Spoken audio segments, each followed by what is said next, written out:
Cheers. Happy Friday. This week I managed to make a ton of updates. We got some trading now and the ability to hop between systems. Let's get started. And afterwards, if you're curious to know a little bit about my development methodology, stay tuned. Here we go. On to update 2. If we look around here, we'll notice a few changes. The graphics got a little bit of an update. You see that the ship is now a lot shinier and there's some bloom effects around it too.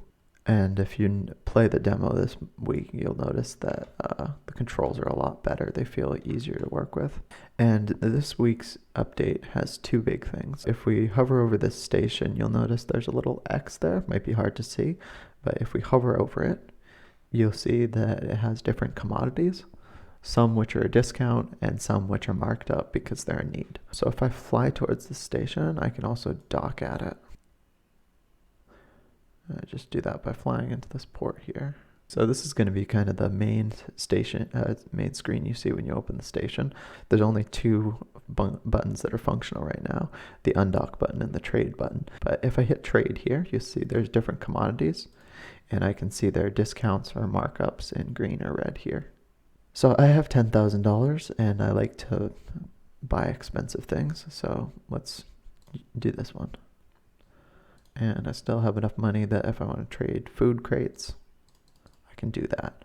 All right, so if I undock, the other thing I've been working on, which you may remember from the last video, is the jump system.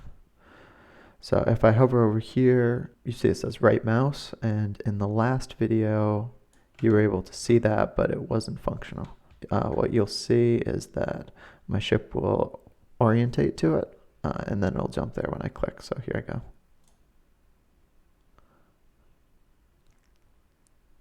This was a fun effect to make.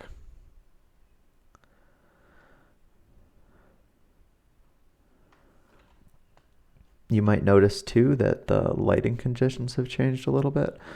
This is because I've been working on a system that simulates different levels of sunlight the closer you are to here, which I'll show at the end of the video. The way this works is since I bought some at a discount, I'm going to look for places where my money is going to have the most value, and that's going to be the station with needs. And that needs unrefined fuel and ore. And so I just bought some unrefined fuel. So I'm going to dock in here and see if I can turn a profit. And I'm not going to bother jumping to a different station to sell my food. I'll just sell it here at its normal price, so that's still a profit. So I'm going to hit sell all for 600.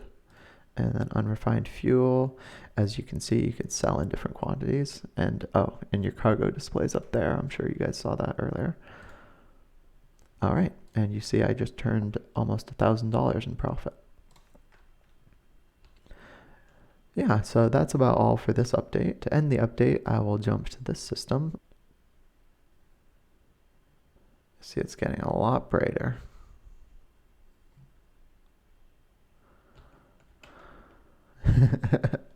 So here you see the bloom effect a little over the top, but again, we are very close to the sun here. I'm going to continue to work on this, but I hope you guys enjoyed this week's update, and stay tuned for another update next week.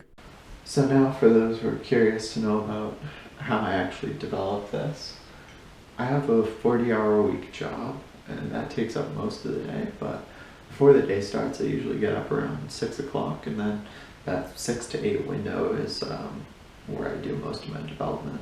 And it seems to have worked out pretty well. I find that the time pressure of only having 2 hours means that I'm able to prioritize things and make things a lot more efficient. And with that, I'm out.